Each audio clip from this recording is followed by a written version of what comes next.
Здравствуйте! Смотрите в сегодняшнем выпуске.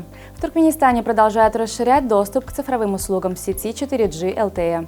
В Ашхабаде впервые пройдет Олимпиада по русскому языку. Представители Туркменистана прошли курсы по вопросам, связанным с вступлением в ВТО, и другие новости.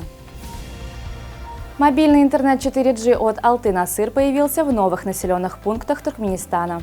Расширение географии и улучшение покрытия сети LTE для абонентов Алты-Насыр произошло благодаря использованию новых базовых станций.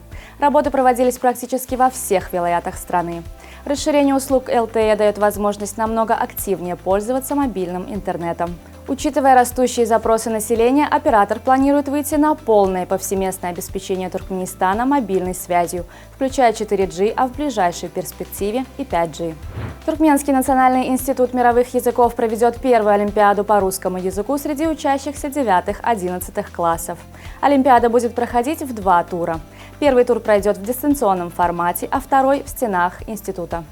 Представители правительственной комиссии по изучению вопросов, связанных с вступлением в Туркменистан во Всемирную торговую организацию, завершили обучение на курсах Зимней академии. Курсы проводились в Швейцарии Институтом мировой торговли. Обучение проходило по 3 направлениям. Каждый из слушателей курсов прошел программу, наиболее соответствующую его специализации. Глава МИД Туркменистана Рашид Миредов принял участие во встрече высокого уровня в формате «Центральная Азия, США», которая состоялась в Астане. На встрече присутствовали руководители внешнеполитических ведомств Казахстана, Узбекистана, Киргизстана, Таджикистана и госсекретарь США Энтони Блинкен. В ходе встречи стороны обсудили широкий круг вопросов, включая экономическое и энергетическое сотрудничество, изменение климата, а также противодействие терроризму. 50 автомобилей Toyota Corolla пополнили таксопарк производственного объединения Ахал Автоулаг, входящего в структуру агентства Туркмен Авто Улаглары. С 1 марта новые машины начнут обслуживать жителей и гостей населенных пунктов Ахалского вилаята. Совместная туркмено-российская школа имени Пушкина в Ашхабаде получила 8000 учебников из России. Передача школьных учебников прошла в рамках государственной программы развития образования. По словам представителя Россотрудничества в Туркменистане Юлии Зайцевой, учебники соответствуют федеральному государственному стандарту образования РФ. В Национальном музыкально-драматическом театре имени Махтум Кули состоялся концерт классической музыки в исполнении Государственного симфонического оркестра Туркменистана под управлением итальянского композитора и дирижера Клаудио Вандели. Очередное заседание Совета глав правительств государств СНГ пройдет в Сочи. По словам генерального секретаря СНГ Сергея Лебедева, заседание ориентировочно пройдет 7-8 июня в Сочи по предложению российской стороны. Главы правительств обменяются мнениями по актуальным вопросам экономического сотрудничества. С 1 марта власти Гонконга отменяют обязательное ношение масок в помещениях и на открытом воздухе.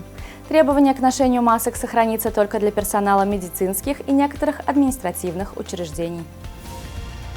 Туркменский боец смешанных единоборств Довлетжан Якшемурадов закончил тренировочный лагерь перед боем с литовцем Джулиосом Энгликасом в рамках турнира Беллатор 292. Статусный бой в полутяжелом весе между бойцами состоится 10 марта на арене САП-центр в Сан-Хосе, штат Калифорния. Бронзовых медалей удостоились туркменские теннисистки на завершившемся в Коломбо юниорском турнире за кубок Билли Джин Кинг для игроков в возрасте до 16 лет. Туркменистан на этом турнире представляли Мерьем Мухамедова, Аиша Бекбулатова и Наталья Мартынова.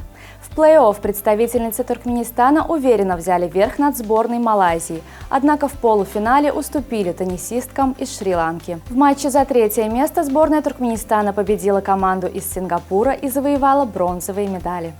Мужская сборная Туркменистана примет участие в Кубке Азии по баскетболу 3 на 3. Турнир с участием сильнейших азиатских сборных пройдет с 29 марта по 2 апреля в Сингапуре.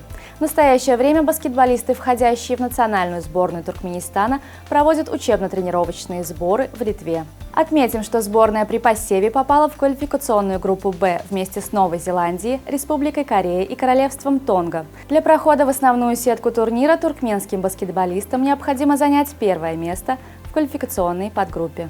На сегодня это все. Желаю вам хорошего дня. Увидимся завтра. И не забывайте, что Туркмен-портал – ваш самый надежный источник новостей.